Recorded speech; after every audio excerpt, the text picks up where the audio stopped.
Hello மக்களே! குழந்தை தூங்குறப்பவே நீயும் தூங்கு. அப்பதான் ரெஸ்ட் எடுக்க முடியும் அப்படின்னு சொல்லுவாங்க. இது 100க்கு 100 உண்மையான விஷயம் தான். ஆனா, குழந்தைங்க தூங்குனதுக்கு அப்புறம் தான் என்னவோ நமக்கான நேரம் நமக்கு கிடைச்ச மாதிரி இருக்கும். அவங்க நல்லா நிம்மதியா தூங்குறப்ப, அதுவும் காலையிலேருந்து அவங்க பின்னாடி அவங்களுக்காக எல்லாமே செஞ்சுட்டு, அவங்கள படுக்க வச்சதுக்கப்புறம், நமக்கான நேரம் ஏதோ 1 மணி நேரமோ, 2 மணி நேரமோ கிடைச்சிருச்சுன்னு, ஒண்ணு ஃபோன் பார்ப்போம்.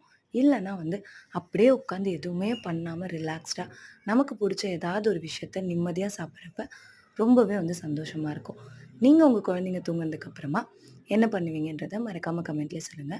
இன்னைக்கு நம்ம பார்க்க போறது பிரெட் ஆம்லெட் தான். ரொம்ப சிம்பிளான ரெசிபி தான். ஆனா, இதுல நான் ஒரே ஒரு டிப் தான் சொல்லணும்னு நெனைக்கிறேன். இந்த மாதிரி முட்டையில மசாலாஸ் போட்ட உடனே லம்ப்ஸ் வருதுன்னா, அத அவாய்ட் பண்றதுக்கு ஒரு டிப் சொல்றேன். முட்டைய ஃபர்ஸ்ட்டு நல்லா கலக்கிடுங்க. கலக்குனதுக்கு அப்புறமா நீங்க மசாலாஸ் ஆட் பண்ணீங்கன்னா, உங்களுக்கு இந்த மாதிரி லம்ப்ஸ் வராது.